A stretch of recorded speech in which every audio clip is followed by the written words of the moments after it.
Do you want to have the perfect start possible in Fantasian? You are in the right place. This game has a lot of secrets to uncover and features that it doesn't tell you. So as your fellow player who is about to finish my first playthrough, I will be giving 15 essential tips that will save you a lot of time or possibly headaches and help you avoid the common traps in the game. Like for example, exploring each location can be tricky most of the time. Exploring the nooks and crannies by hugging the walls of a certain location reveals hidden paths. This may sound basic, but I cannot stress how many hidden chests I uncovered by following this step, since the camera angles of the dioramas are tricky most of the time. You will be missing a lot of helpful consumables if you keep missing the said hidden chest. The camera will only adjust or reveal hidden areas if you step on it, so be patient and examine every corner of a location when you have the chance, especially dungeons. Tracking and doing side quests are some of the most important things that you need to do in Fantasia. Not only they provide helpful rewards, but in fact, some very important features are locked behind certain side quests, such as upgrading equipment or even improving your dimension machine. I will be guiding you in all of the most important quests later on, but for now, for you to not miss any side quests when visiting a location, make it a habit to check the quest status of each location in the warp menu screen. This menu will be accessible when you unlock the fast travel feature, and notice that each location will tell you how much undiscovered quests are in the area. Use this as a guide to track if you haven't missed any quests before proceeding into the main storyline. The Knight Sword is the best weapon for Leo in the early game, and you will be using this for a long time. It does have 30 attack stat, which is a lot early on, and gives you the ability to pierce through targets when performing normal attacks. Useful in normal and dimension battles. Talk to the sick woman in the upper section of N's new district to get the quest, and she will ask you to look for a boy. Head to Owen's shop, and you cannot miss this since this is part of the story, and the boy is located beside the shop getting high on materia. Talk to him and pick the following questions. Your mother's looking for you, then your mother is crying for you, then select how could you make her cry like that, and lastly, ask the kid to go home.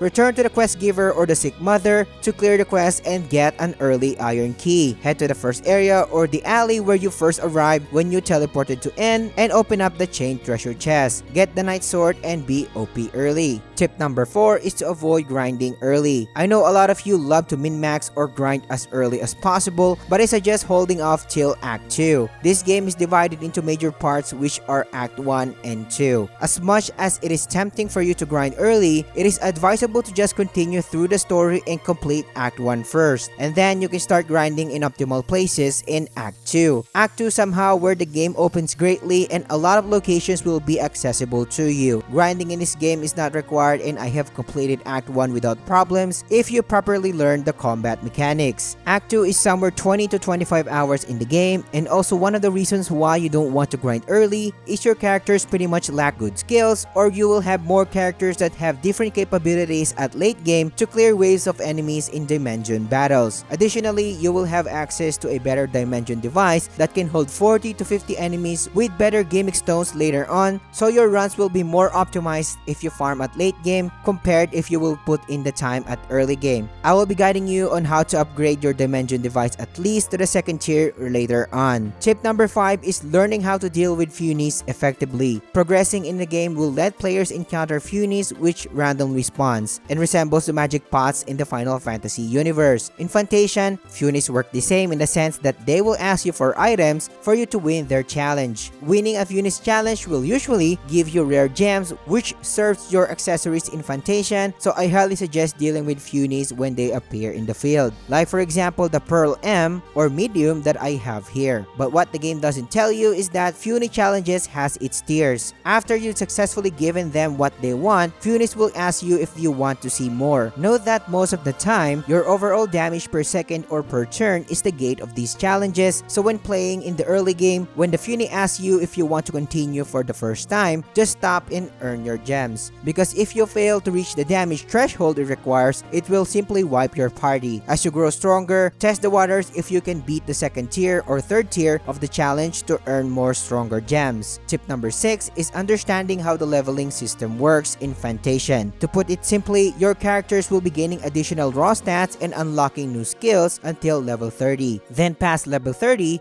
the game will start giving fewer stats, but instead give you SP or a special currency to progress the character's growth map, or spear grid as I call it, and Final Fantasy X fans can surely understand, which I will dive into later on. When you reach level 35, your XP gains will drastically decrease when killing significantly weaker enemies. But for you to not get confused, the rule of thumb is to make sure that the enemies that you are grinding for levels are near your actual levels. Or to be safe, follow the suggested levels indicated when you first enter a location. I'm telling you this because you might scratch your head like what I did to mine and wonder why you are not getting significant additional stats past level 30, and also wonder why you are getting trash XP when a certain character reaches level 35. All thanks to this major leveling system changes made in Act 2. You might be wondering why they made these drastic changes at mid-game, right? But the reason is Act 1 and Act 2 are two separate games, at least how I see it, when the game was first released on iOS. We just talked about how character progression will be more on progressing your skill tree in Act 2 and not just by traditional leveling. But the growth map, or the skill grid as I call it, gives you the freedom to shape your characters into a handful of builds by freely unlocking nodes in the tree. As you unlock nodes, your characters will gain more stats and have access to more skills or upgrades. It can be overwhelming at first not knowing which one to prioritize, and your SP will be super limited at first. But the general rule of thumb that I have is prioritizing unlocking the accessory slot and the ultimate skill first, before you decide what build you will aim for on a certain character. You can do so by following the lower nodes and unlocking the southern part of the tree. First is unlock the fight damage up, so your normal attacks will hit harder. Second is Jewel Plus to increase your Jewel accessory slot, and then the ultimate skill slot so you can use it in battle and deal the highest damage possible. Then unlock Tension Gauge Fill Plus to help you gain tension faster, and unlock the rest of the nodes below it when you can.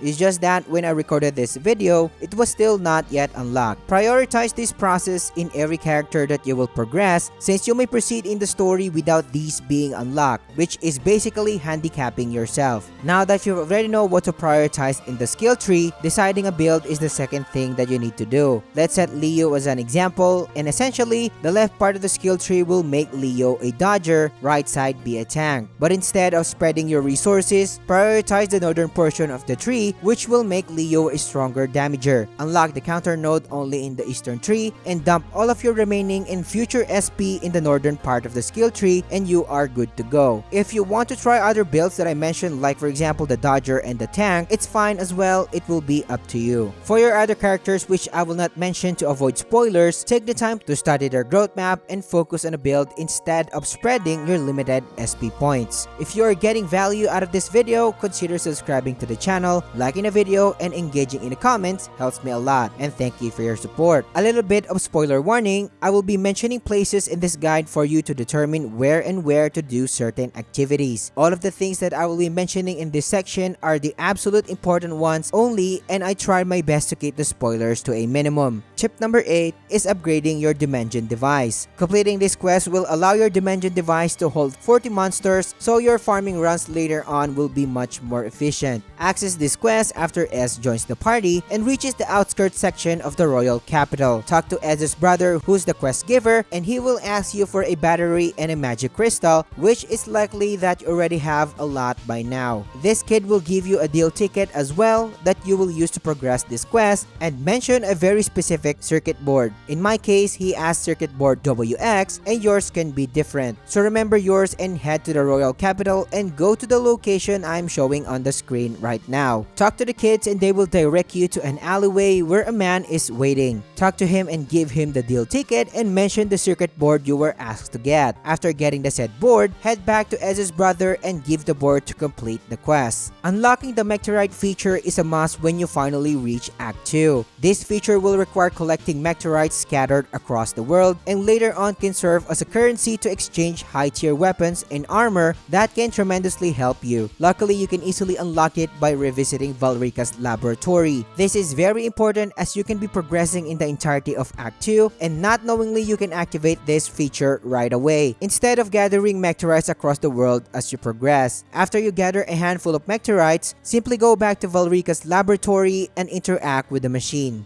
Another feature where you can accidentally unlock late and not enjoy its benefits. At the start of Act 2, head back to Secret Base, which is a location part of the main scenario, so you cannot miss this. Ultimately, you will be tasked to find missing robots scattered across the world, so doing this very early while you progress in the story will be beneficial. For this guide, we only need to find 3 robots to unlock the upgrade feature. Find the first robot in the outskirts of the royal capital, and I am showing the location on the screen right now, and it's lying on the shore as we speak. Warp to End's Harbor to find the second robot that we need to find, located at the end of the dock. The third one is located in Uzra's deck, the bow section. Interact with it so the secret base will operate once again. By the way, you can find other robots in different locations, it's just that I picked these locations which I think are the easiest ones to find. After the base has been completely operational again, head to the terminal and notice that you can now upgrade special weapons and armor. You can get special weapons and armor while you progress in Act 2, and notice that their names are highlighted, meaning you can upgrade them. You can also get special weapons and armors from meteorites, as I have shown a while ago. Understanding the key system is pretty straightforward. There are a lot of chests that you can open, especially at early game, which is pretty annoying to be honest, and each type of key corresponds to the same type of chest. You have iron, materia, machine, and chaos keys in the game. But in this guide, you need to pay attention to iron and materia types of keys for now, and the other types can be farmed at super late game, so you do not need to bother. You can farm keys by defeating key orblings, which is respawning in specific areas. Iron keys orblings will start spawning in Southern Forest, which is fairly early in the game. Store enemies in Dimension and a lot of them will pop up. The materia keys can be farmed on the other hand at East Vents, and I am showing the location on the screen right now, so you can finally open those sweet materia chests.